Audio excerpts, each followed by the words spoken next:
TJ Jones, the host of the State of the Saints podcast. And I want to let you know that the State of the Saints podcast is brought to you by Manscaped. Over 2 million men worldwide have joined the movement for all their below-the-waist needs. Engineers for the last 18 months have perfected the greatest hair trimmer ever created, the Lawnmower 3.0. The third-generation trimmer features a cutting-edge ceramic blade to reduce grooming accidents thanks to their advanced skin-safe technology pioneered by Manscaped.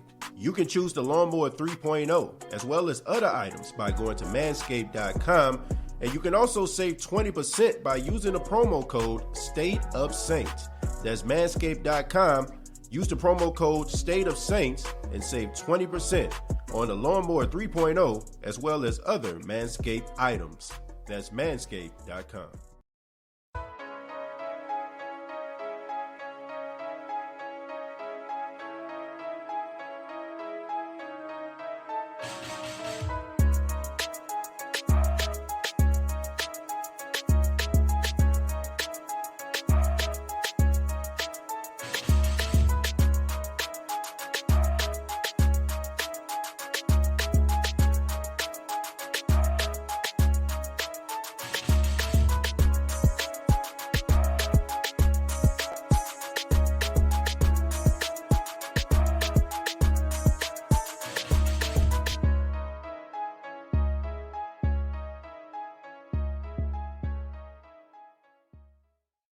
Hey, what's going on, Who Dat Nation? It is yours truly, TJ Jones, the host of the State of the Saints podcast. Hope everybody's having a good day. Happy Monday to you. Hope everybody had a great weekend and hope everybody is enjoying themselves and hope everybody had some time to decompress about the news that we heard on Sunday. Quarterback Drew Brees walking away from the NFL after 20 seasons. 15 of those seasons were with the New Orleans Saints. And we had a great show. The last show that we did a tribute to Drew Brees. People called and chimed in. And, man, it was a great show. I actually went back last night and took a listen to it. And so many people, weighed in and talked about how Drew Brees affected their life. What he meant to them. So, it was an emotional show. I thought that it was right that we just focused mostly on Drew Brees on that episode. But now, it's time to move on, man. It's time to move forward. And no, I'm not saying forget about Drew Brees because I know how my words can get misconstrued. For some apparent reason, people always seem to think that I have like this personal vendetta against Drew Brees, which I find extremely funny. Anybody been following the State of the Saints podcast, you already know that just absolutely BS. First thing, what I need everybody to do, if you have not already, please subscribe to the channel. And if you have not already, please hit that like button. If you're enjoying the show, really would appreciate that. And thank you all so much for those that donated to the State of the Saints podcast, brought to you by manscaped.com. Look, man, it's time to move forward. This is a business. The NFL is a business. The New Orleans Saints is an extension of the NFL business. And, we are Saints fans. That is what binds us together. Drew Brees was the glue that kind of held this team together throughout the years. But the New Orleans Saints is an organization that needs to think about life outside of Drew Brees and life after Drew Brees. And the question on everyone's mind is who is going to be the starting quarterback for the 2021 football season? And there were so many names that were thrown out there, names that were emailed to me, inboxed to me, expressed on my Facebook page for all those that follow me. And thank y'all so much for those that follow my personal page. But the question is, who are we going to get? I've heard names like Deshaun Watson, which is, that is a stretch. I heard names like, Matthew Stafford before he got traded to the Rams. I heard names like Russell Wilson. And, that's a little bit of a stretch. The most likely player that is going to be the starting quarterback for the New Orleans Saints next season is Jameis Winston. That's just what it is.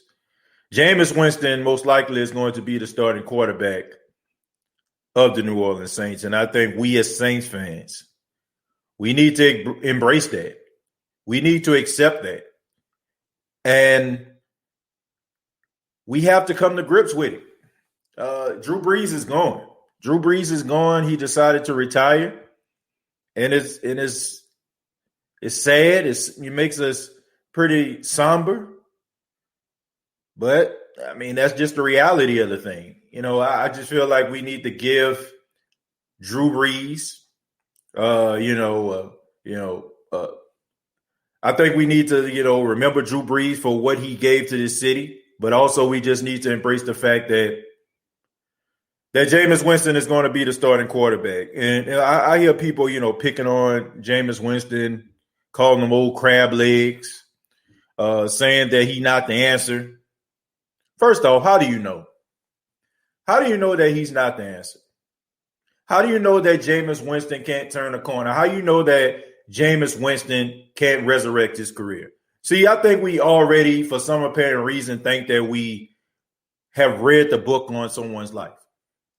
Like if he goes out there, he doesn't play well, all of a sudden we just automatically just think that the guy is terrible. We read the introduction to the book and we think we figured out the whole book. But I don't think the book has been written on the career of Jameis Winston. That's just my honest opinion. And I feel like, what if we did the same thing to Drew Brees? I mean, Drew Brees got benched. Drew Brees wasn't the answer in San Diego. So much that they decided to go get Phillip Rivers.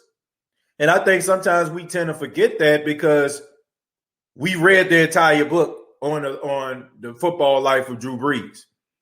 And now we can sit back and say, oh, that was the right decision. But once upon a time, when Drew Brees marched into Metairie, Louisiana, to the Saints facility, a lot of us didn't know what to think about this. Okay, we didn't know what to expect from Drew Brees. We didn't expect Drew Brees to be throwing 80,000 yards. If you did, you're a lie. You didn't expect Drew Brees to throw for 500 plus touchdowns. If you did, you're a lie. You didn't think that Drew Brees would be the all-time leader in completion percentage or have the most 5,000-yard seasons. If you did, you're a lie. He had to build his resume. He had to build trust. And I get it. I get it, man.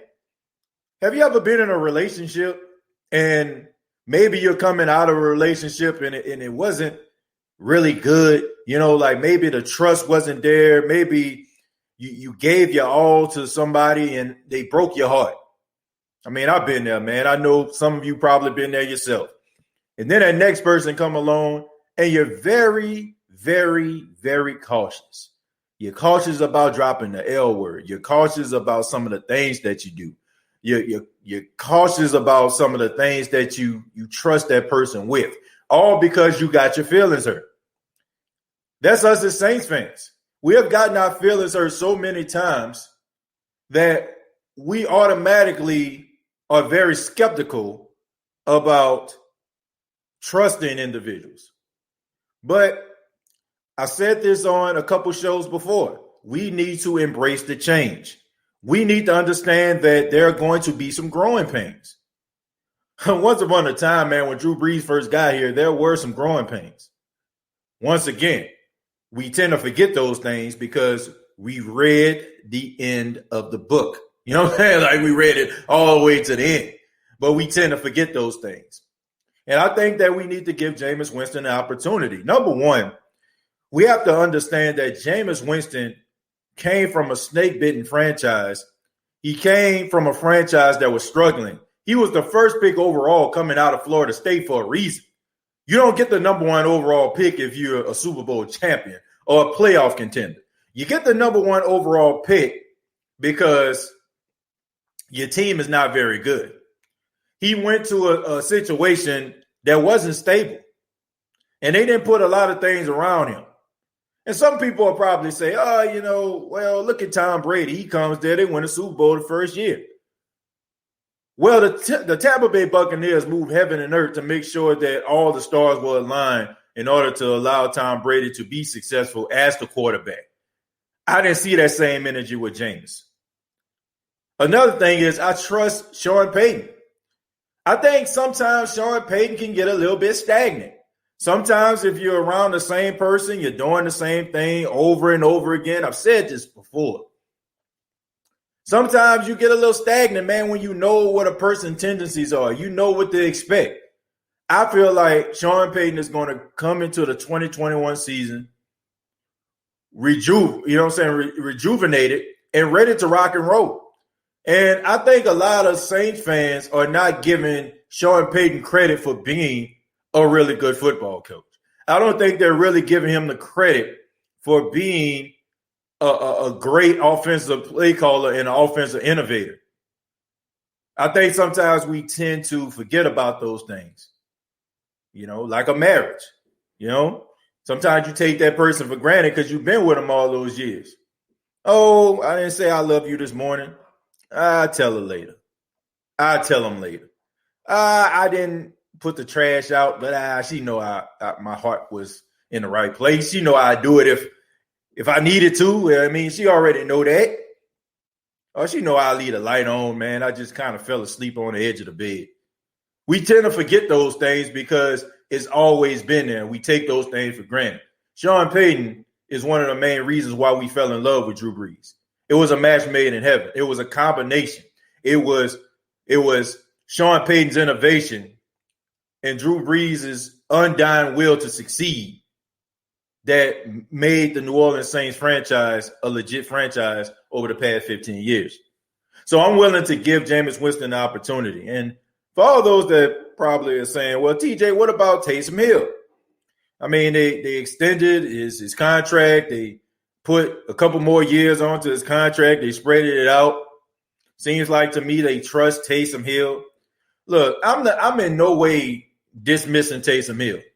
If Taysom Hill goes out there in the offseason and he comes back to training camp and he looks like a new quarterback and he's throwing the ball with zip, he has good timing and he's putting the ball where it needs to be, I feel like he's going to have a great opportunity. I think he's going to have a great, wonderful opportunity to be a starter. But I feel like it's going to be a long shot because I'm pretty sure that Jameis Winston representation, along with Jameis Winston, wants the Saints to commit to him as being the starter. So it might be an uphill climb for Taysom Hill to be the starter for the New Orleans Saints, but I can see him in his Swiss Army backup role that he's been playing over the past couple of years. I think that Sean Payton respects and wants to utilize Taysom Hill's skill set, but I just don't feel like Taysom Hill is a 17-game quarterback. I think that you can win games with Taysom. If somebody get injured, you come up with a game plan in the midnight hour, and he can go out there and execute enough for you to win. But down in, down out, game in, game out, I don't see that.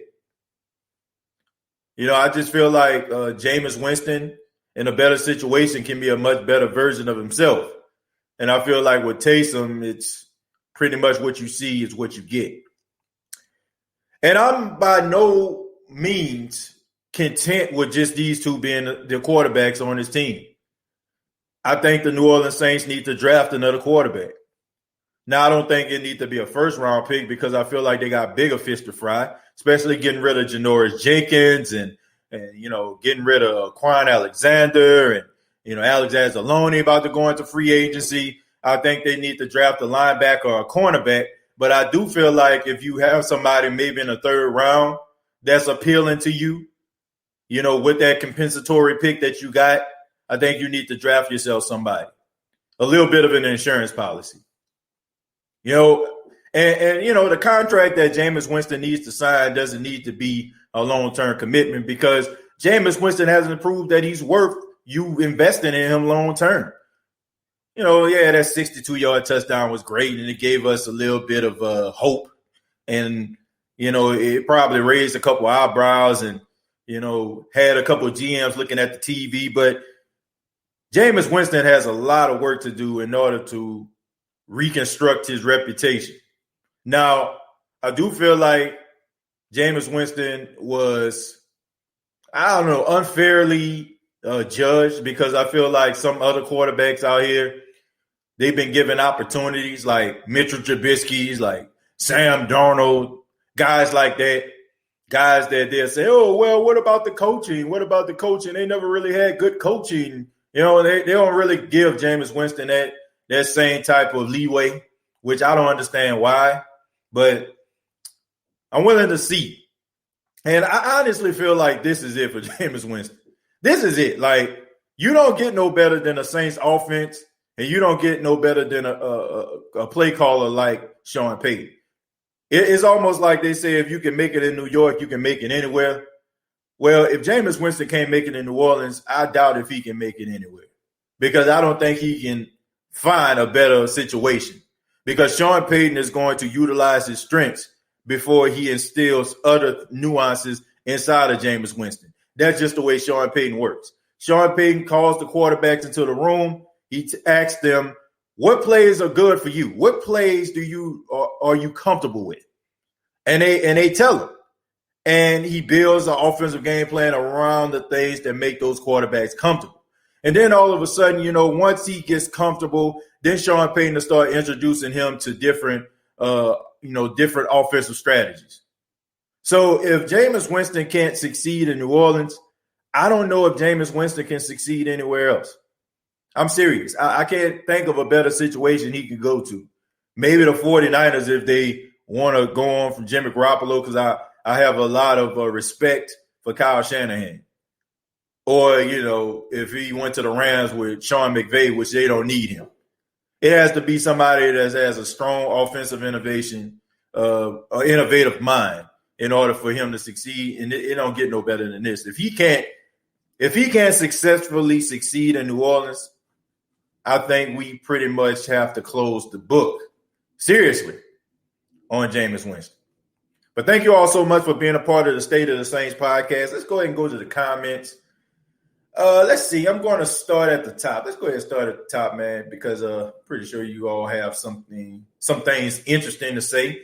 So let's start with Rudy. Rudy says, I believe this is Jameis Winston's team. I mean, Drew said it himself. Yeah, Rudy, look, I'm willing to give the guy a chance. Give the guy opportunity. I'm willing to do that. I am willing to give Jameis Winston an opportunity. I feel like you need to give Jameis Winston an opportunity. And I feel like anybody that's out here prejudging this guy, I'm talking about as a New Orleans Saint, not as a Tampa Bay Buccaneer, okay? Because to me, that's kind of irrelevant.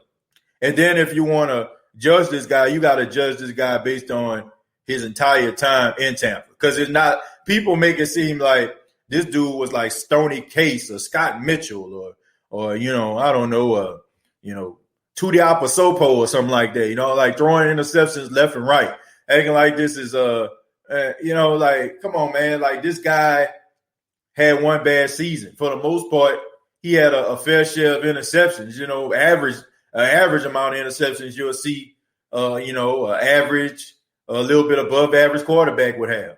I feel like the season that he had in interception, I feel like it just amplifies anything that he did. But I think people are forgetting about some of the solid seasons that he had. And I think that we need to judge this guy accordingly. Ote, saving money, maybe trade for Russell Wilson. Look, if they're talking about Jameis Winston, that's who we going to get. That's just what it is. If they're talking about negotiating with Jameis Winston, which all sources and everybody that I've talked to are indicating, Jameis Winston is going to be the quarterback. And I get it. We want to go with something that's stable. We want to go with something that we know is a proven product, like Russell Wilson. But it don't seem like that's going to be the number one option. Now, if they can't agree to terms with Jameis, maybe, the numbers don't line up or something like that, I can see the Saints possibly, going all in to get somebody else. We all know if the Saints will spare no expense if they like somebody. We seen this with Jadeveon Clowney. You know, we seen them try to move all type of things around and do unconventional things to get him. So if the Saints want to get Russell Wilson, if this doesn't pan out with Jameis, trust and believe, he will be in a Saints uniform. I really just don't see Jameis as a starting quarterback. Why not? Why not? You know, that's the question. Why not? You know, like we act like people. You know, I find this very hypocritical, though, right? Not you know what I'm saying? Not just what you're saying. You know, I just feel like it's hypocritical because it's as if we don't allow people to change. And over the summer and, you know, last off season, you know, we talked about Drew Brees and we talked about Drew Brees' comments and everybody was talking about don't hold it against Drew Brees and that ain't who Drew Brees is and all this kind of stuff. And I feel like, how is it on one hand we can give somebody the benefit of the doubt? On one hand, when we want to give that person the benefit of the doubt. But then we'll turn around and just completely wipe and write a person off, you know what I'm saying, just basically because for the simple fact we don't like them or they're not Drew Brees. See, the thing about it is we're so spoiled as Saints fans, we expect every quarterback to come in to be exactly like Drew Brees. Button his button all the way to the top, upstanding citizen, say all the right things, do all the right things, all up in the community, all up in the videos, shaking hands, kissing babies, politicking, you know, like they about to go on Capitol Hill. But everybody is not like that. Everybody's not wired like that. Everybody is not, you know, is going to be a Drew Brees type guy. And this guy made some mistakes in his career. You know, he made mistakes. And I don't understand, like, why we continuously hold this stuff against this guy. I trust what's going on in the locker room. I trust the players. I trust the coaches. From what was told to me, this guy has done everything right. He has shown up early, left late, has mirrored everything mostly what Drew Brees was doing as far as with the work ethic. He was a sponge. He absorbed all this information. People liked his command of the huddle. They liked his zip on the football. So maybe the guy was, you know, making mistakes when he was a kid. Don't we all make mistakes when we young? I mean, are we the people that we are today? Were we those same people when we were young? I wasn't. You know what I'm saying? I mean, I'm going to just call myself out. When I was young in college, you know what I was trying to do? I was trying to skirt chase. I was trying to sneak into dorm rooms. You know what I'm saying? Like, I mean, I was doing like all type of crazy, unnecessary things. You know what I'm saying? I'm trying to do all these crazy things to try to, you know, make my homeboys, you know what I'm saying, give me that, that's my boy. You know what I'm saying? Like, say all kind of things, trying to impress women. That's what I did as a kid. Stupid, silly, sophomore things. But at the age of 34, as a husband and a father, you ain't about to catch me doing these things. You know what I'm saying? You used to catch me at the club, man, hand in my hand. You know what I'm saying? I'm just being real. Now, you know what I'm saying? I'm at the house. You know, y'all see Paxton on the show. You know, I'm in dad mode. I'm in husband mode. Life has a way of changing you. Situations have a way of changing you. So I don't understand, like, why people don't give this guy an opportunity. Give this guy an opportunity, the same opportunity you gave Drew. Drew was a 6-foot-tall, 200-pound quarterback with a bum arm. But he came into this organization and he legitimized it. Why can't we give this guy the same opportunity? Why can't we give this guy a chance? Oh, he took crab legs. Oh, he took crab legs. Oh, he got up on the table in the student union. So what? I mean, he's not doing that stuff now. Give this guy opportunity. Give this guy opportunity to resurrect his career. If he goes out there and he stinks it up, okay. All right, like, you got me. Hook, line, and sinker. You can come on the State of Saints podcast and say, I told you, TJ, it was a bad idea. We shouldn't have trusted him in the first place. But get a guy opportunity. Give him opportunity. We so quick to write people off. We wrote Alvin Kamara off last year. This year he had one of his best seasons of his career. You know, like Michael Thomas had his best statistical season last season. Guy get hurt. Now we trying to write him off. Like, give guys an opportunity to resurrect themselves. Give these guys opportunity to make up for what they lacked. That's all I'm saying, man. Give this guy opportunity. You know, if he sucks, then cool. Like I said, feel free. I will open the phone lines up wide open for you to tell me how wrong I am. And look, I'll roll up and I'll have a big bowl of crow. But as of right now, I'm just not going to write a guy off for the simple fact of what he did when he was a youth or what he did in another team's uniform. When you had all those things working against that dude. Come on, man. We play the Tampa Bay Buccaneers twice a season. We know how bad they were. We know they ain't really had much around this dude. So how, on one hand, can we look at that and understand that on one hand, but then if he comes to the organization, oh, man, he sucked. How? We seen the Tampa Bay Buccaneers how bad they were. We know these guys were struggling. So how can you write this guy off when you know his situation was not a good one? Seriously. That's all I'm asking.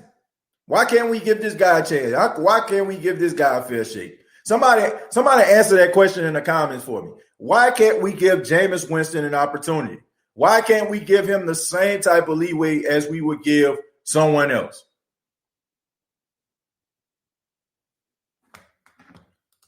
Will the Saints bring back the hammer Latavius Murray? Pretty sure they probably will. If he isn't gone yet, then it's probably a chance that they really try hard to keep him. Cam Newton made the same mistakes. No one is talking about him. Exactly. You know, like Cam Newton. I mean, we forget he went to the University of Florida, end up stealing, getting kicked off the team, had to go to a community college. Then he went to Auburn, and the rest is history. Heisman Trophy winner, first overall pick, league MVP. And then on top of that, we tend to forget that at the beginning of Cam Newton's career, even though his first game he threw 400 yards, he still has some up and down seasons. He still struggled with, inaccurate passes, which it plagued him throughout his career. But he got a better coordinator to work with him, and he had an MVP type season. I see the same skill set with a Jameis Winston. Minus the fact that Cam Newton at that particular time was, can hurt you with his legs. I just say get a guy opportunity. Anybody that don't want to get this guy opportunity, I would like to know why. Somebody give me a legitimate reason. And it can't be just because I don't think he the answer. I need a legitimate reason why you feel like he is not the answer. That's all I want to know. Why do you think he's not the answer? And it can't be like if you're talking about because he took crab legs or he stood up on a table, that ain't good enough for me. That ain't good enough for me. They act like these players not human. Exactly. Like people make mistakes. I only heard about two perfect people ever. That were Jesus and Job. That's the only two people I ever heard that was perfect. The Bible says Job was perfect and upright. You know what I'm saying? And Jesus was perfect. That's the only two people I ever heard that was perfect. Everybody make mistakes. And as my grandfather would say, if you don't feel like you made mistakes, keep living. It's about growth. It's about what you do after you make those mistakes. Get a guy a chance. That's all I'm saying. Give a guy a chance. TJ, they act like they don't remember them Dicker and Haslett days. Probably don't. Probably don't, Terry. Probably don't. Man, we gotta understand, and I'm embracing it, man. But we getting old. You know what I'm saying? For all my mid-30, 40, years out there, we getting old. And you have to realize that like my boy Glenn, shouts out to Glenn, who called yesterday, said he painted the field. Guy say 26 or 27 years old. My bad, Glenn. I can't remember your exact age. And he said, you remember with Drew Brees. He remembers some of those days back then, but he was a kid. Think about that. This man about to hit 30 in a couple years. And most of his teenage and adult memories, they involve Drew Brees. Think about that. So they probably don't. They probably don't remember some of the Haslett days like we do.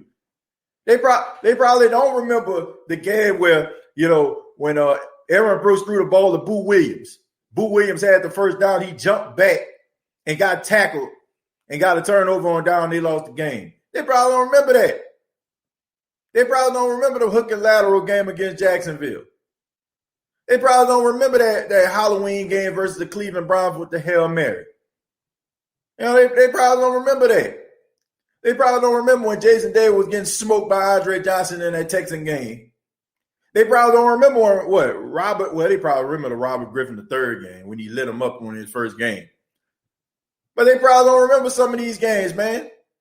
They probably don't remember the Ray Zellas and the Mario Bates and, you know what I'm saying? Like, they probably don't remember the Craig Ironhead Haywoods, the Dalton Hilliards, the Vince Bucks, the Toy Cooks. They probably don't. I'm not holding it against them. We just old. You know what I'm saying? Like, we just getting up there in age. Well, we can remember those, we can remember the Cha-Ching Saints. You know what I'm saying? We remember the rally commercial Cha-Ching. Some of us don't. I'm probably wondering what the hell am I talking about right now? What is Cha-Ching? Look it up.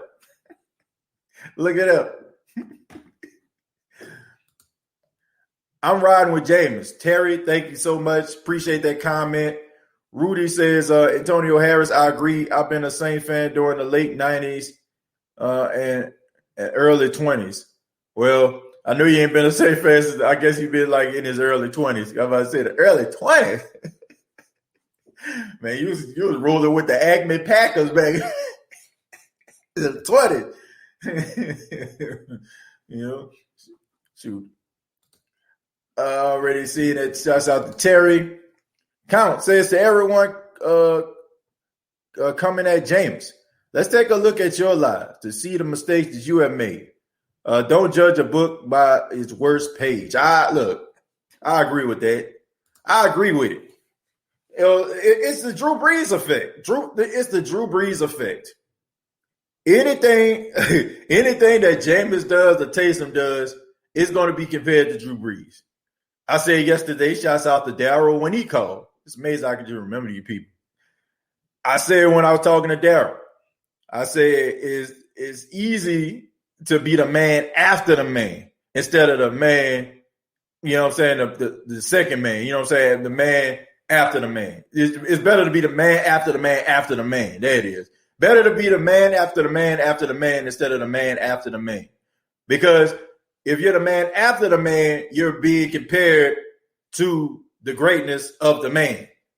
And if you are the man after the man after the man, then you're being compared to that person. And you're like, oh man, it can't get no worse than that.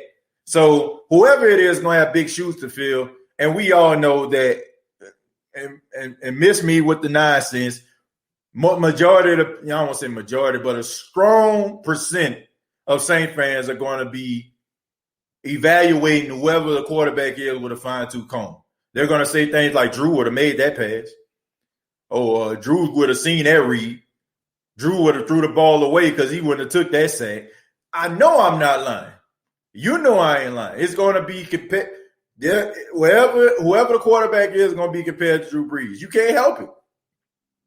But the thing about it is, you can't compare the next quarterback to Drew because it's not fair to that quarterback. There's a great debate going on right now on social media about the movie Coming to America, the Coming to America 2. And everybody's talking about this movie. Was it good? Was it bad? That's what everybody's talking about.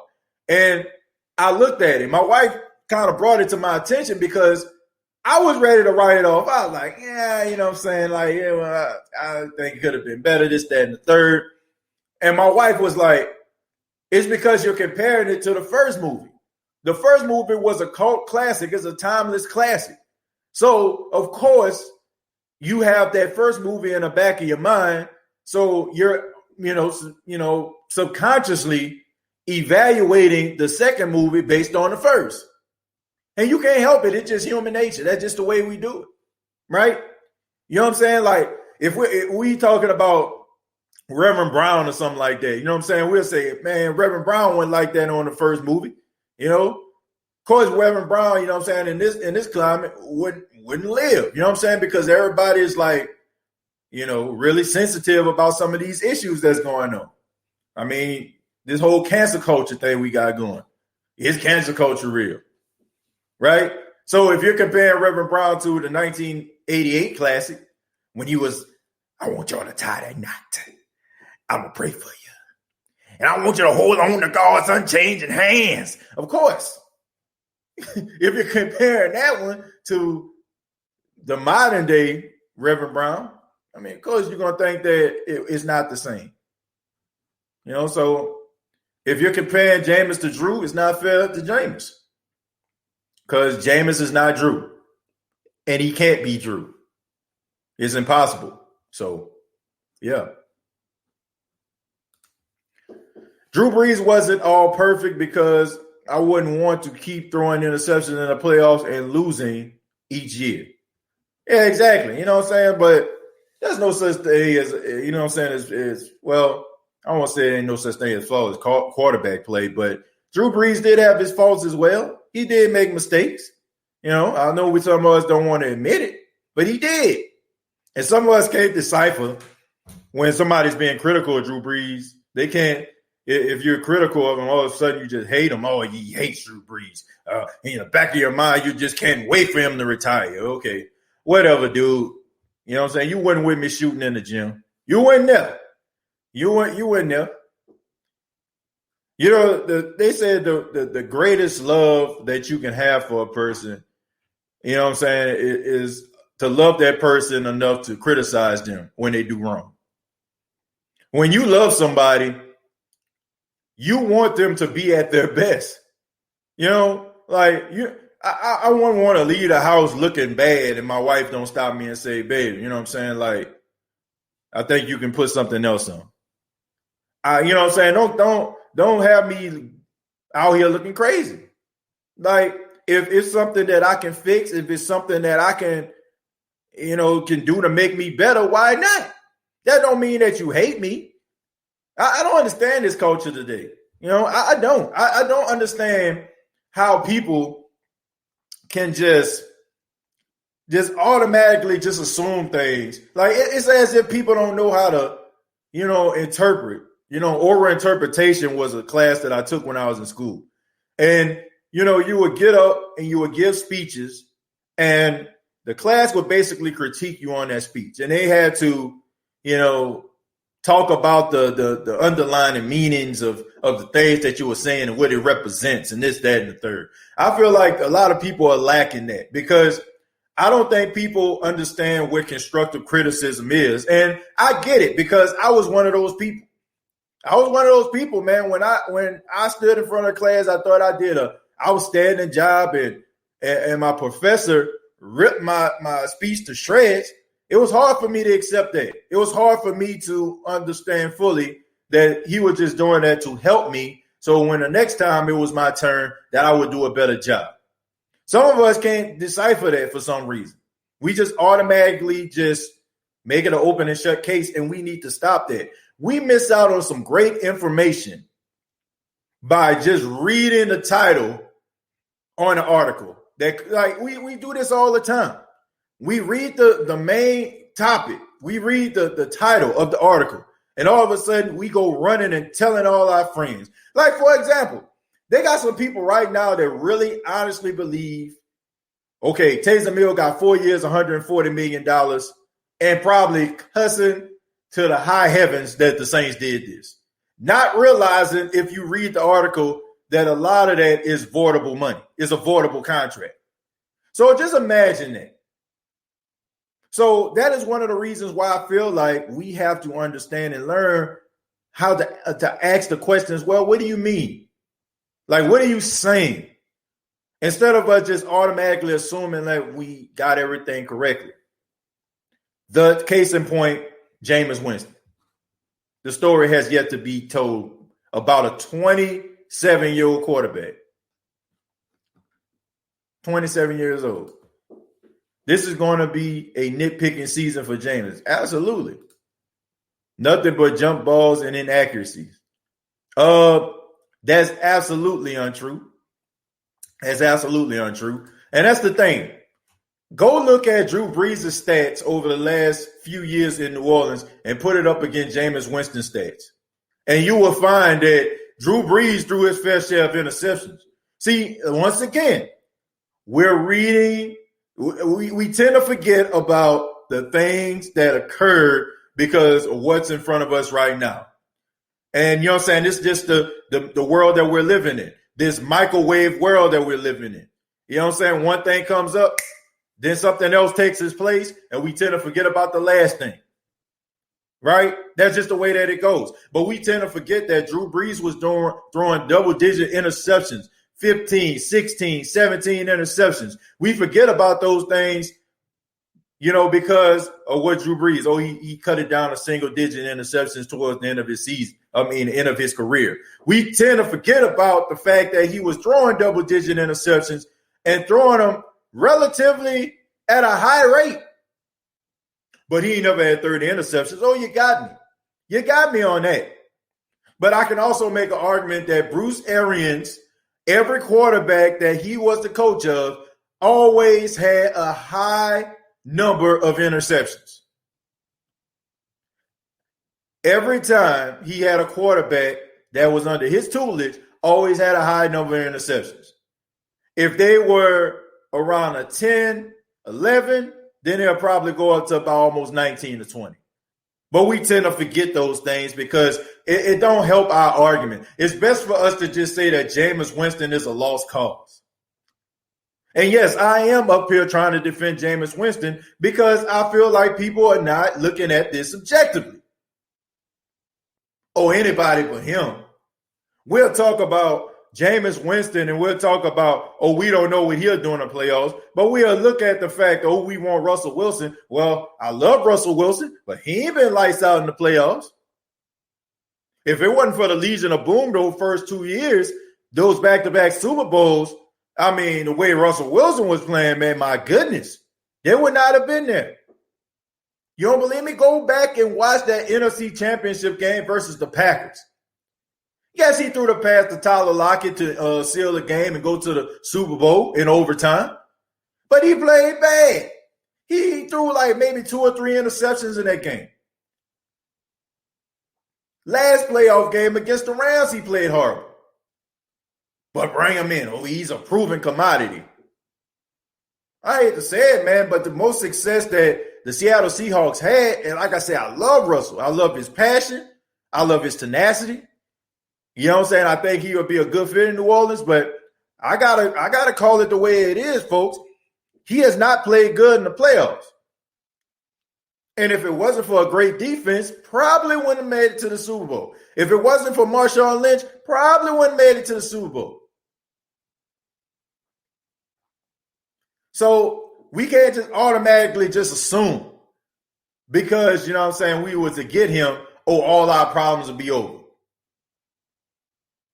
We can't.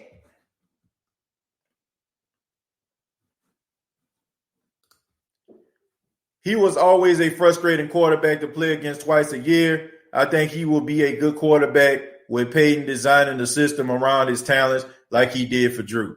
I agree. I've seen Jameis Winston come from behind. Like, look, I understand the Saints were in the playoffs. I think it was like 2017. He ended up like throwing a game-winning touchdown in overtime. I know y'all probably remember that. Yeah, I think he threw it to Mike Evans in the back of the end zone.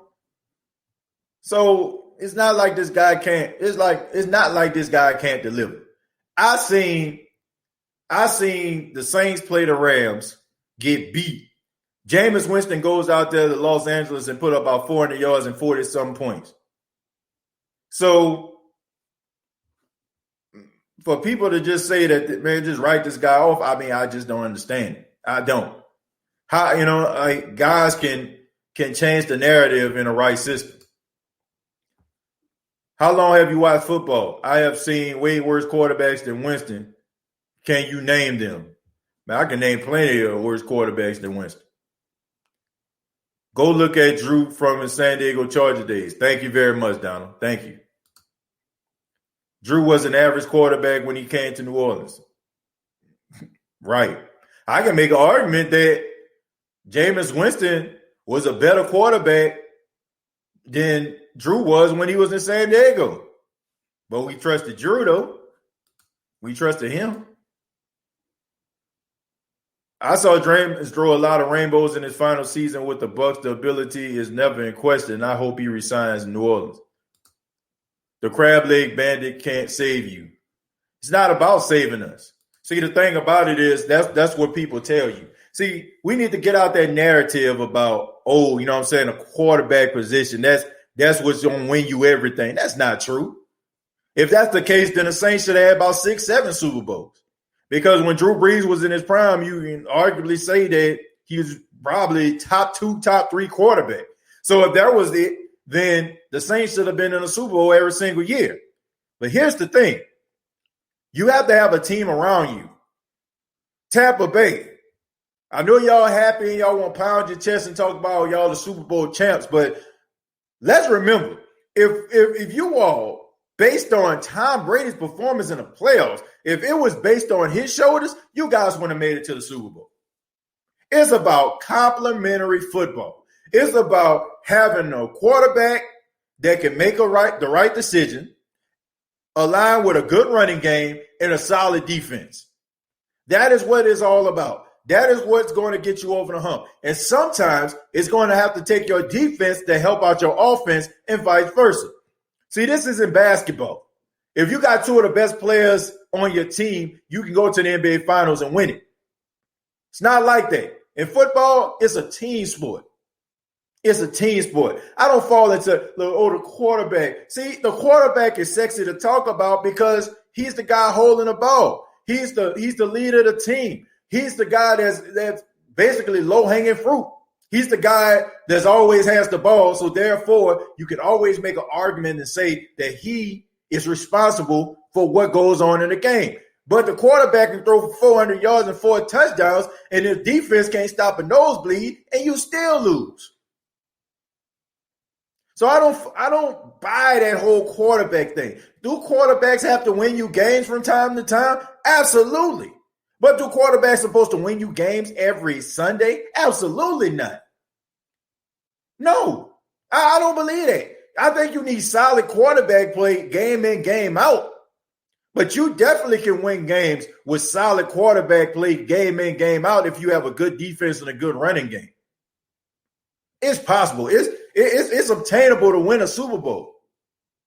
Because there's going to come a time when your quarterback cannot deliver for you.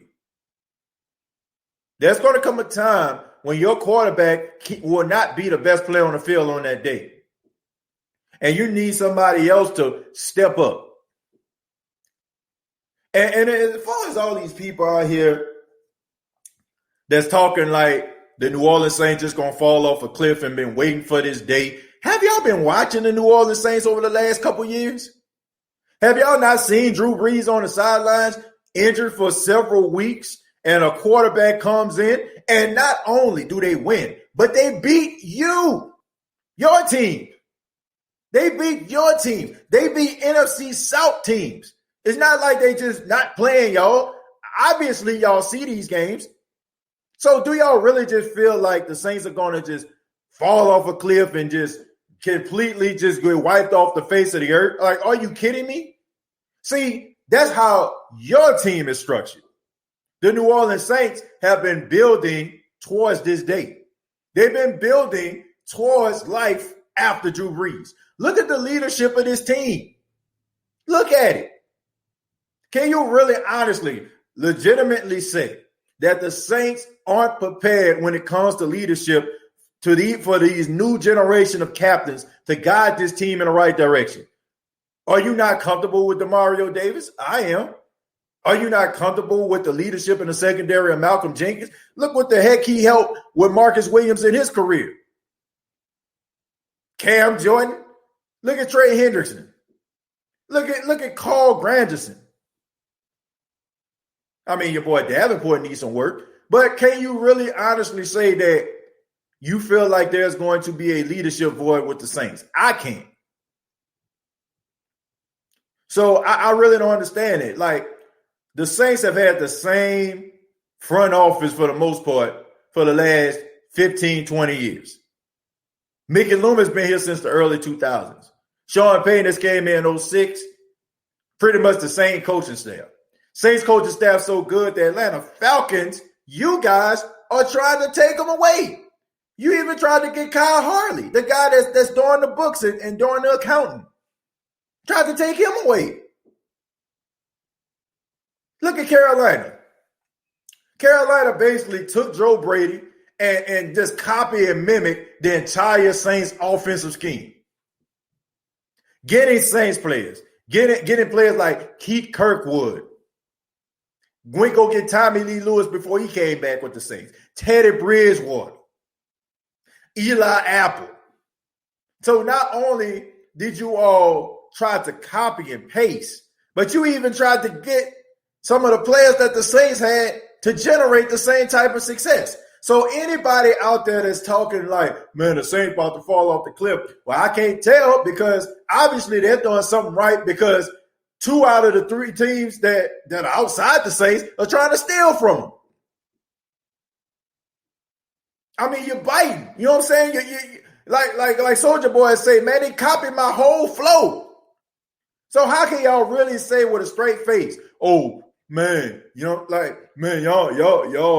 about to fall off the face of the earth? Well, you probably don't want that to happen because your whole future relies on the blueprint of what the Saints did.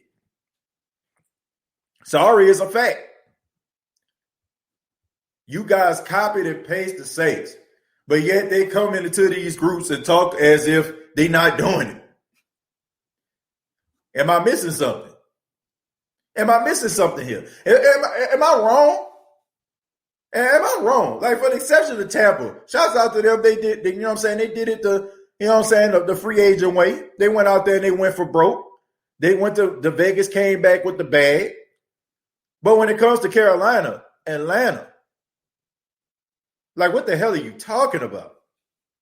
Like, how can you fix your lips to talk about the Saints in any capacity when y'all have stole, pilfered the Saints' whole flow from getting GMs and play callers to replicate the Saints' success? Seriously. I think people was talking about Atlanta yesterday and talking about the comments of the Atlanta Falcons social media page. And they said something like, Drew Brees, we not going to miss you. Look, first off, they're the Falcons, all right? They're not supposed to like the Saints. They don't supposed to show class to the Saints. We don't show class to them. They don't show class to us. It's like me saying something nice about Alcorn State University. It's not going to happen. As far as I'm concerned, Alcorn is out there in the 100-acre woods with Winnie the Pooh and Tigger in them. I don't care about no Alcorn State. You'll never hear me say nothing about Alcorn State that's positive. Except for my cousin, you know what I'm saying? That's the only positive thing that ever came out of Alcorn, in my opinion. So why would I say anything positive about Alcorn, me being a Jackson State University graduate?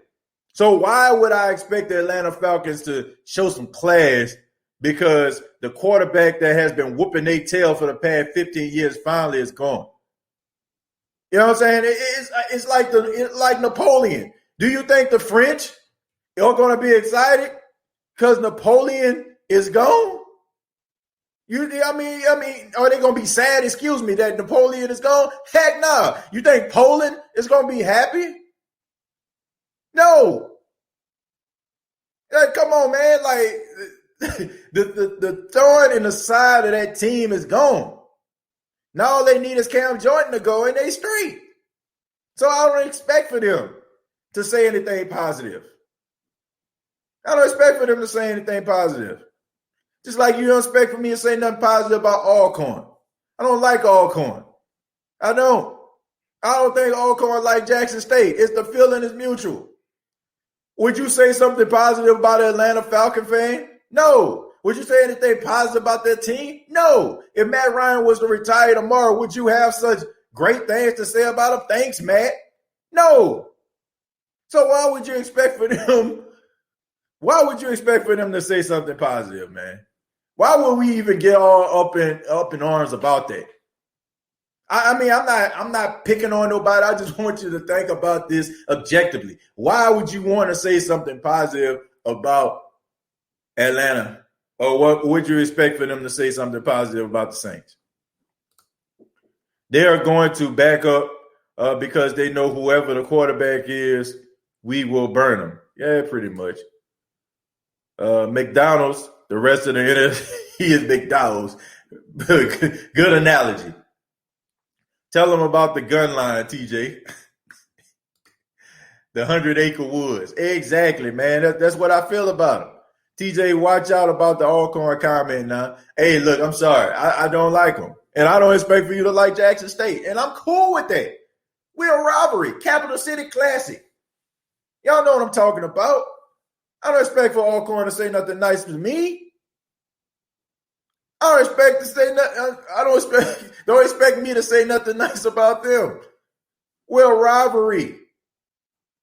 You know? Stop hating on Jameis Winston. That's what I'm saying. All right, Jackson State win the house. Absolutely. Like Jackson State all day, every day. Facts. Southern University Jags. Ain't got nothing positive. I'm just joking. Now, look. Except when they play Jackson State, I got a problem with Southern. But Southern and Grambling will always kind of hold a place in my heart because of the Bayou Classic. I'm from New Orleans. Always got a special place for the Bayou Classic. But when you play Jackson State, I want Jackson State to win by 50. Winston never had an O-line like the Saints. Exactly. I thought the tweet from Atlanta was a sign of respect. Yeah. I mean, about the closest thing to respect you're going to get from a Falcon organization or a player. Walter Payton, Jackson State University. Absolutely. One of the greatest running backs of all time. Was it more Sean Payton or Drew Brees? Combination of both. And you all, man, look. Sean Payton going to embrace this. I think Sean Payton is excited to embrace this new chapter. I really do. I really feel like you're going to see a different – I think you'll see a different Sean Payton. Sean Payton might win Coach of the Year. They might actually give it to him this time. Y'all act like we didn't go 8-1 without Drew Brees. Thank you. If we can ball out with Taysom Hill and Teddy B, what makes you think that a quarterback that threw for 5,000 yards and 30 touchdowns won't thrive in this offense? That's all I'm saying. I don't understand how or why we feel like the Saints can't win with Jameis Winston. Honestly, Jameis Winston is better than both of those guys. If we're just talking about upside and talent and ability, he's better than Teddy Bridgewater and he's better than Taysom Hill. The same O-line for the most part. Tom had Jameis had and we was number 3 in the league. So why Jameis couldn't throw it? Because he holds the ball 35 turnovers since 2015. Still today, nobody's high. Look, check this out. Okay, first off, that's inaccurate about the O-line. That is not the same O-line. That's not the same O-line that he had. Not the same left tackle. Not the same right tackle. Trifton Wharf is one of the best right tackles in football right now. And Donovan Smith, I think they actually got him 3 free agency. Can somebody please tell me, was Leonard Fournette on that team last year? No. Was Rob Gronkowski on that team last year? No. Was Antonio Brown on that team last year? No. Was Antoine Warfield Jr. on that team last year? No. It's not the same team. You can't, like, every player that scored in a Super Bowl wasn't on the team last year. Ronald Jones was on the team last year, but he was hurt. He was in and out of the lineup. That was not the same team.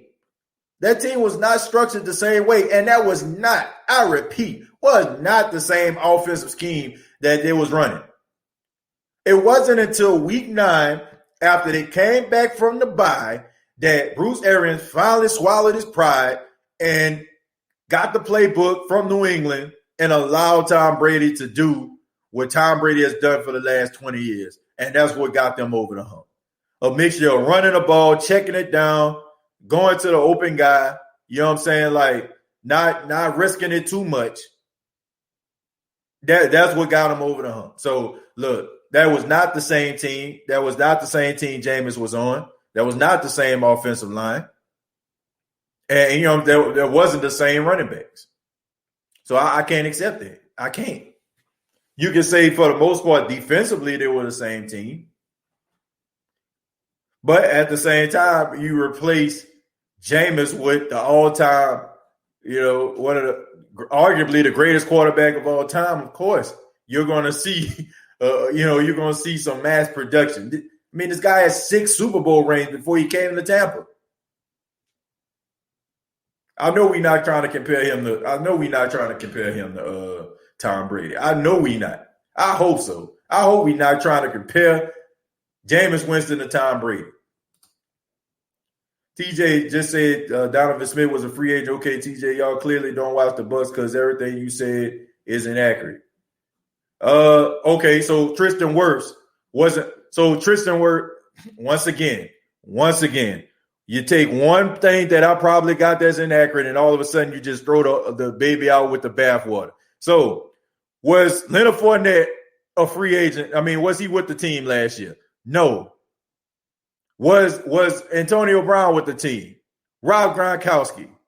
So all of a sudden, okay, Donovan, you know what I'm saying? You said Donovan was a free agent. So that's one player. So was Tristan Wirfs with the team last year?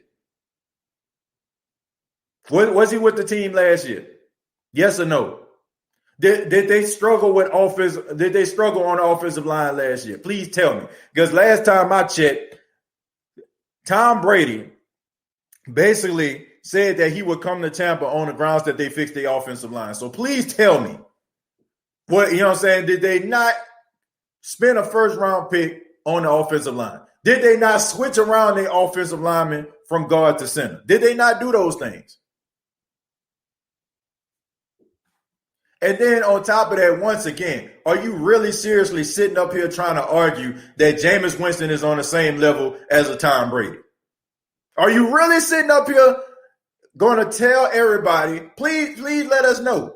Are you really going to sit up here and compare Jameis Winston to a quarterback that won 6 Super Bowls?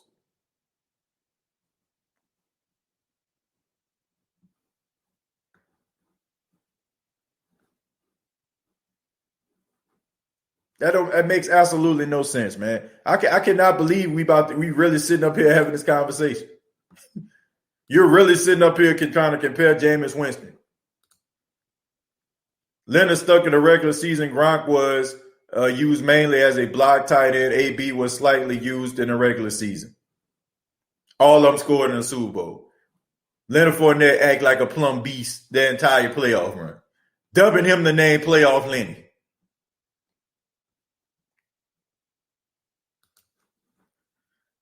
Damn, I left to go out with my son to sleep and come back, and TJ letting Bucs fans have it. Look, all I'm saying is anybody that just think that Jameis Winston is a good quarterback, he's not all-time great. I mean, look, Tom Brady just elevates the team altogether. Just his mere presence makes guys, you know what I'm saying, antennas go up. You know what I'm saying? Makes them want to play harder, faster. You're not going to tell me that. I give you one play. I give you one play. Here's the difference. Here's the difference. Okay, so it's the fourth quarter, NFC Championship game, right? NFC Championship game. There was a play. This was the options now. Tampa could kick a field goal, or they can try to convert this play. Okay, that's just what it is.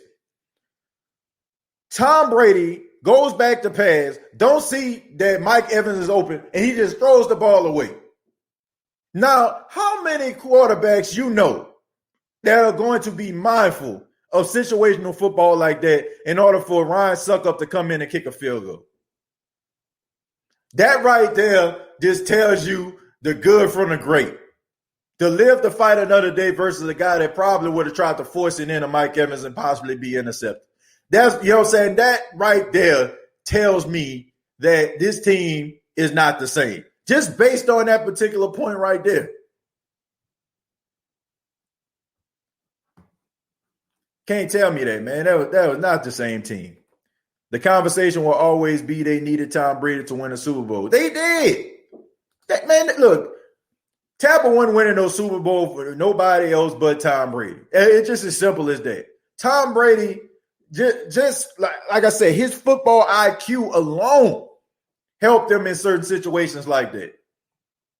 Like so many quarterbacks would have tried to fit that ball in Mike Evans regardless of the situation. Tom Brady realized throwing the ball down the field, watching the way his defense was playing. Think about that play before, you know what I'm saying, they decided to kick that field goal. He threw the ball down the field to Mike Evans. He threw it as far as he can. It got intercepted by Jair Alexander, but he realized that the defense was playing lights out, so they would have to drive the football field. And he realized that defense wasn't giving an inch. So instead of him possibly taking a sack, he threw the ball down there. So all there was a glorified punt.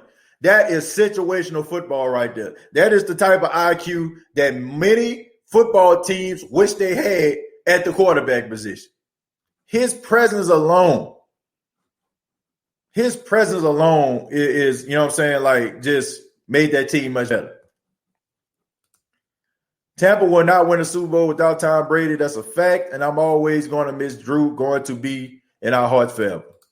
Why are you talking about Tampa? I'm talking about Tampa because we got Tampa Bay fans in here. And I had to make that argument. It's crazy to compare. It's crazy to compare Jameis Winston and him. Y'all ain't gonna win. I can name at least 20 quarterbacks. If you put on the Tampa Bay Buccaneers team, y'all ain't going nowhere. 20 quarterbacks that I feel strongly y'all weren't going no Super Bowl. Just wasn't. Bucks can talk smack all they want. They're the ones who drafted him. Good point. Watch Brees last game. He passed Winston the torch. He said, "It's your team now." That is exactly what he said. That's exactly what he said. But as fate shall have, we will never know champions. TJ, we opening up the lines. Now I'm having little issues with that. I tried to usually I'll try to stream before to see if the phone lines are working. I was having like little issues, and every time like I call, it starts to freeze up, man. So I apologize for that. I know I said I was gonna take phone calls, but it's in every time I tried to see it and test it out, it was freezing up. So I think there's something wrong with the connection. I actually had to lower. Normally I've been streaming in 1080p. I had to bump it down to 720 on this episode, so I do apologize, man. But definitely next time I'm gonna have to call in ready. And I was ready to take some calls too, man. Buck fans just mad because they got a quarterback that will be the next one to retire. And what will they do without Brady? Is a stubborn coach. Bucks needed a whole lot more than just a quarterback. Obviously, Brady chose the Saints first. Like I said, that was the grounds. That was the grounds that they fixed the offensive line. That was the grounds of him coming there. That's the reason why they drafted Tristan Wirfs. Knowing Jameis at the time with his decision making, why would you let him make that call? Knowing Jameis at the time with his decision making, why would you let him make that call? You're not gonna let him make that call. You're not, because he's not. He doesn't have enough skins on the wall, and he doesn't have, I don't want to say he don't have the football IQ, but he's not at that particular level. It's only a few like I said, quarterbacks understand the situation like he did. You're not going to see many quarterbacks do that. You're not. So tell me what you think about Jameis Winston, or turn this around on the field with an offensive play in the next season for real, for real. Let's see. So tell me what you think about Jameis Winston, or turn this around on the field on offensive players in the next season for real. Not exactly sure what you're saying here, man. Are you saying that, do I think that they can turn it around with Jameis? Yeah. Look, I just feel like it's different, man. I just feel like it's different. Okay, you look at Dirk Cutter being a head coach. Dirk Cutter has Matt Ryan out there looking like Slaw in Atlanta, right? I mean, you look at Lovie Smith. Lovie Smith, God bless him, good coach, but mostly a defensive-minded coach more so than offensive. You know, I mean, so Tampa never really had like stability when it came to the coaching. Like, I mean, look, I like Bruce Arians. I do. I was glad when he got another coaching job. I just like him, you know, as a coach, as a person. He seemed like a cool guy. But he is very, very stubborn. He's a stubborn guy. He wants things his way, and he's a prideful guy. And if it doesn't work, it's not anything wrong with him. It's something wrong with you. And I just feel like Jameis never really had a fair shake. I don't think that nobody really just sat down and just asked Jameis what would he like to do, or kind of like undress him to try to, you know what I'm saying, and show him that, you know, there's so many ways that you can build a house. I don't want to say skin a cat because I feel like that's insensitive. But I said baby with the bathwater. Now, we don't want to throw the baby out. We don't want to skin the cat. But anyway, you know, I just feel like Sean Payton is going to get him where he needs to be. And right now, I have to recognize the sponsor of the State of the Saints podcast. I have to talk about Manscaped, the official sponsor of the State of the Saints podcast. Look, COVID spring break is just around the corner, and you know what that means. Spring break in your pants. Manscaped is here to ensure that the party in your pants never stops. Even Victoria Cornerstone wouldn't say no to this pants party. For everyone preparing for the pants party this spring break, I have an exclusive 20% off deal for you. All you have to do is go to manscaped.com, search State of the Saints, use the promo code, State of the Saints, all one word. You would save 20% off. I recommend a Lawnmower 3.0. It's a waterproof hair trimmer. So check it out, man. Manscaped.com, your place for all of your grooming needs for this spring break.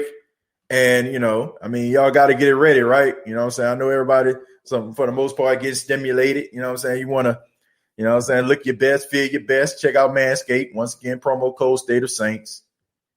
And, you know, got some really good merchandise there, man. Check them out. Piano Dean, thank you very much for the $5. Says, except for Jesus Christ himself, Drew Brees has probably healed more broken hearts than any other person who ever lived. That is true, Piano Dean. And unfortunately, over the last couple of years, he broke some as well. But for the most part, he has healed more hearts than broke. I can tell you that. But definitely going to miss number 9, Piano Dean. Thank you very much for the $5, my friend. They constantly keep on talking off the noise from outside Tampa Bay. Players and Falcons keep trolling on about our legend Drew Brees retired yesterday. Boy, we're going to beat them dirty birds in the dome in the next season for sure. Yeah, man, I just think that they feel like we're them. You know, like if you lose one player, you ain't got nothing else. But, I mean, that's just the way y'all structured. Y'all probably have stability now with Terry Fontenot, former Saints assistant general manager, Terry Fontenot, by the way. Y'all probably have more depth and stability now, but not so much. Not so much back in the day. See, the Saints tried to build their team. They tried to make sure that their team is deep. If y'all lose one player, y'all done for the season because y'all didn't know how to draft. Y'all don't know how to build. And it is what it is. Mama giving a shout out to Ghostface Griller. Man, y'all give my mom a shout out, man. My mom celebrated her birthday on Saturday. So, happy belated birthday to my mom, man. Y'all give my mom a shout out. She celebrated her birthday. TJ, give me your Saints pick number 28. I bet it's a cornerback. Yeah, it's a cornerback. Cornerback is more important to me. It's up there with a quarterback almost. You know what I'm saying? Because, teams throw the ball a whole lot, a lot. And you need a cornerback, man. You definitely need a cornerback. So they definitely need to get one. If they don't address that in free agency, they definitely need to address it in the draft. I say Brees is number 2 behind me when it comes to healing hearts. Jesus, thank you very much. I have to put Dr. Charles Drew in there as well. You know what I'm saying? I have to say Jesus and then Dr. Charles Drew, you know what I'm saying, who performed the first successful open heart surgery. So I'm going to have to give it to Dr. Charles Drew. The Cool Man says, what up, brother? Just want to say I've been a Saints fan since I was like 5, and I'm sincerely excited about what I think Jameis can do for us, and confused on the hate acting like the dude is a scrub. Man, I don't understand that either. But we all know the best way to a Saints fan heart is winning. That's the one thing about Saints fans and people from New Orleans. If you do something for them, they will never forget it. Ever. I don't care. I don't care if it's buying them something or treating them extremely nice. But if you win some football games, you're going to forever be in the hearts of a Saints fan. I mean, Teddy Bridgewater wasn't like that. And then everybody started chanting Teddy when he went on that 5-game winning streak. You were probably one of those Saints fans that was calling him trash 2-3 years ago. The thing about it is, if he was playing, if people said he was playing bad, it was justified. You know what I'm saying? It was justified. So here's the thing. I don't understand this whole turning on people thing. Like, oh, man, you was rooting for him at first, and then he started struggling. Now you talking about him. Well, of course. If he's not playing to the level that which you remember him, of course you're going to mention that. You're going to be like, what's wrong with him? So I don't have an issue with that. I don't have an issue with that at all. TJ, give me your thoughts on JSU football thus far. I see they gave Valley the business, blowout city. Yeah, man, Jackson State doing their thing this year, man. They 3-0 right now. Deion Sanders is doing a really good job. My only concern is somebody going to snatch him up because of how charismatic he is and stuff like that. And, I really feel like Deion Sanders is not designed to be at Jackson State for a long period of time. I'll say about 2-3 years tops. Maybe he'll probably stay there for another, the entire time his son is there, no more than 4 years. But I can't see that as a long-term thing, especially if he has success. If he starts winning and bringing in those 4- and 5-star recruits and Jackson State start running the table and beating teams to sleep, yeah, he not going to be at Jackson State for long. TJ, you should tell them the story I be ripping them told you in that email. They should know. Okay. Apparently, I'll be ripping them. Send me an email, and apparently, I'll be ripping them was at the store, and he was talking to a cashier. I don't know if he was at a Walmart or another store, and he was, being flirtatious and stuff like that. The cashier was feeling him. Apparently, I'll be ripping him had a mask on. Couldn't really see him. He asked the cashier for a number. She was willing to give it to him. she asked him to pull down his mask, and she realized that I'll Be Ripping Him was a black man, and she started to snap off. Okay, and he said that he just felt like that was, that really made him feel bad. It hurt him, you know what I'm saying, for him to, for that to happen to him. Sorry that happened to you, man. They got some cruel people out here in this world. But, the best thing about it is, man, for all the hatred and division they have in this world, man, they got some great people. And that's one thing, about football that I love, that no matter what color you are, or, what walk of life you come from, if you cheering for the same team, it binds you together. That's the magic of sports, right? And you're in a Superdome, you seeing people from all different walks of life, people screaming to the top of their lungs, 64,000 people. And they screaming in unison, man, and they're all doing it for the same reason, to disrupt the offense, to distract them, that the Saints can get an advantage.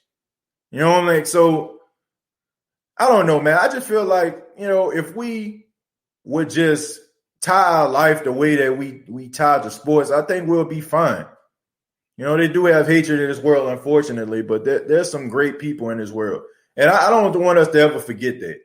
Sometimes, you start listening to the news, and you start listening to some of these articles, and all this stuff is just warped to get ratings and get your attention. But we can't forget about the great people that are in this world, man. And we can't allow certain people to distract us from the people that we've known our whole life, no matter what color they are. The people that makes us, it gives us happiness, what I'm saying? That our friends. And we can't let certain things divide us. Because I do think in some cases, things are put in place to divide us. But if a person was a great person your whole life, I don't feel like that person just stops being a great person. And I don't think we need to prejudge people either. Because when we do that, I've said this before, we miss out on getting to know great people. So always remember that, man. Don't judge anybody based on the color of their skin. But like Dr. Martin Luther King said, about the content of their character. All right? And character still matters. CT, thank you very much for the $2. Says, was the center Henson there last year? I'm not sure. To my Tampa Bay fan, Steve, was he there last year? Okay, yeah, okay. Jensen, okay. Not Henson. Yeah, Jensen was there. Yeah. Jameis to the Steelers. That's her loss. Exactly, man. Like, if you have something to offer and somebody just want to just hate on you based on the color of your skin, the color of your skin, forget them then. They missing out on something great. They missing out on something great, man. So I wouldn't even sweat that. You're better off in the first place. That must be that Louisiana water you drinking this morning. Saints getting sloppy seconds. Jameis Winston from us. We got Brady Super Bowl 21, 22, and 23. Bucks. Saints suck. Robot account. Well, look, I like your optimism, but y'all got more than the Saints to worry about. When you're the Super Bowl champion, you become the hunted. So I'm interested to see how this team is going to fare out now that everybody knows how good they are. Y'all about to get everybody's best shot. I'm not saying that y'all going to be bad. Wouldn't surprise me if y'all end up winning the division. But I still think y'all going to give every team best shot. And y'all going to get battle tested when it's all said and done. Y'all don't even know the players. Of course, come on now, Steve. You expect for Saints fans. Okay, look, I'm glad you're here. No doubt about it, Steve. But this is called the State of the Saints podcast, okay? Where we talk New Orleans Saints.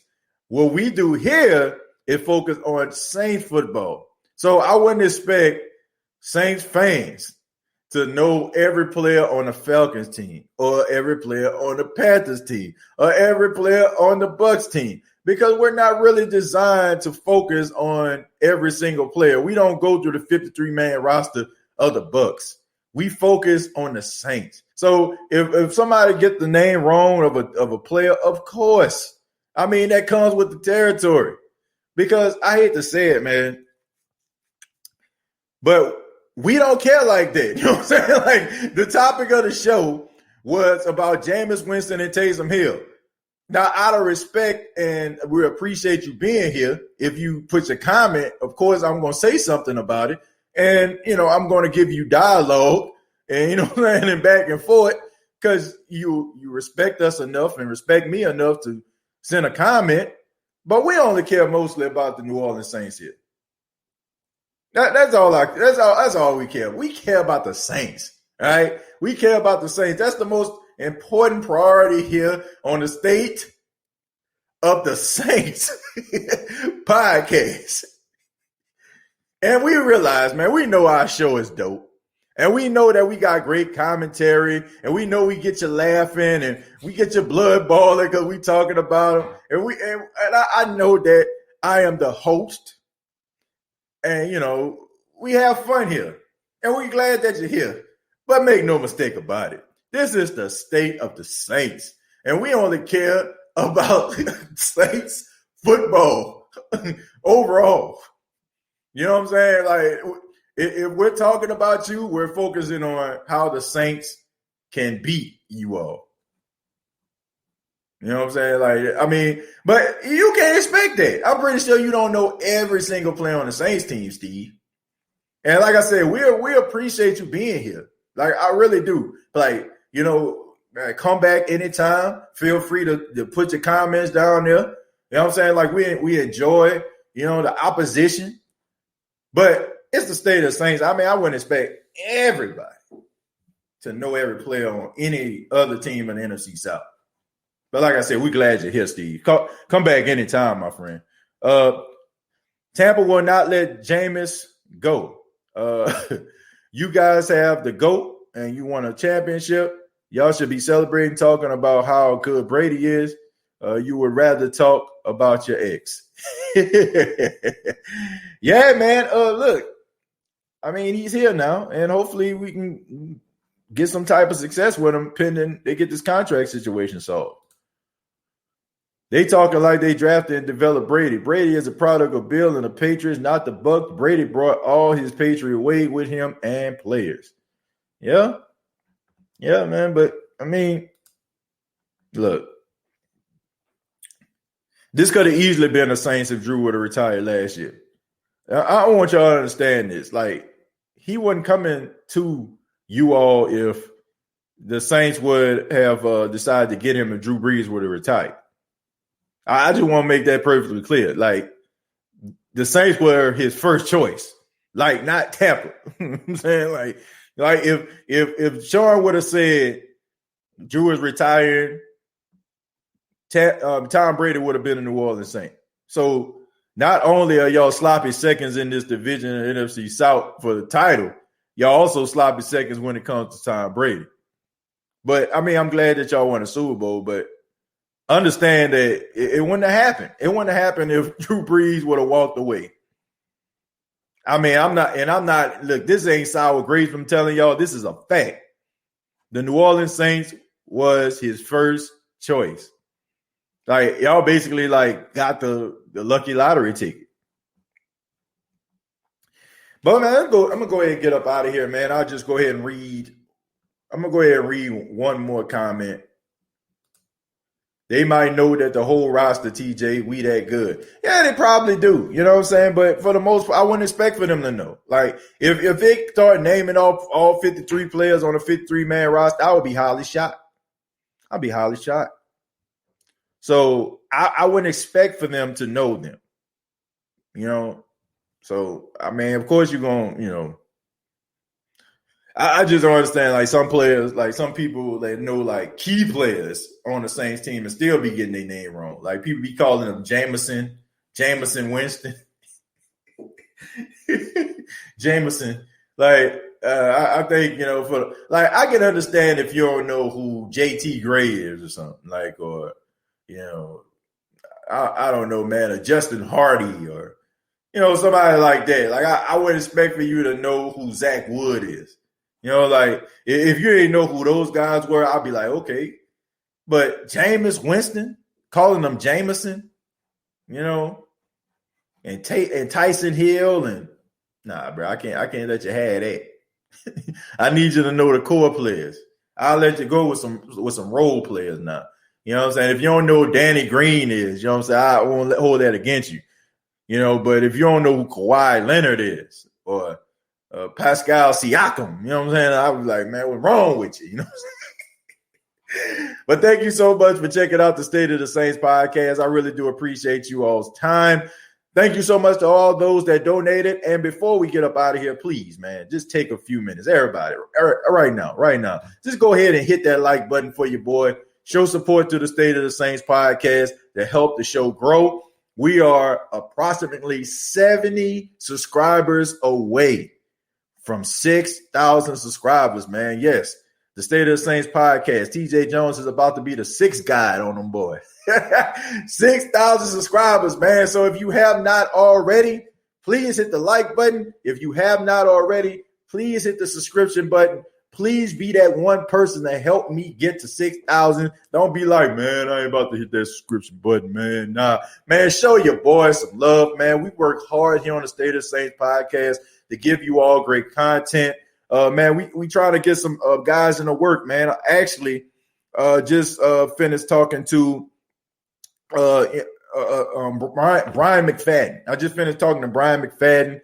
Hopefully we can get him on the State of the Saints podcast. Some of you probably know who Brian McFadden is. He has his own podcast on CBS Sports. He also played cornerback for the Pittsburgh Steelers, man. So he has his own sports podcast. Want to get him on the show. You know what I'm saying? Hopefully I can chop it up with him, try to get him on here, as well as some other people during the week, man. I want to try to hit up some of the Saints beat writers, man. Try to see if I can get John DeShazer back on the show, maybe Mike Detillier.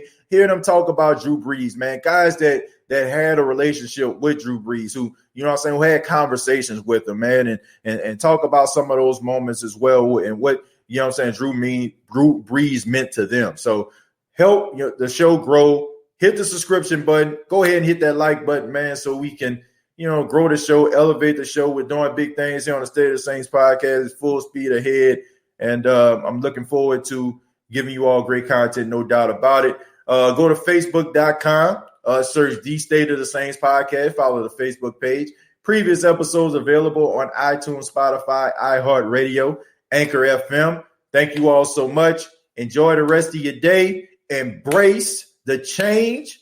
And like always, all I got to say is, who dat?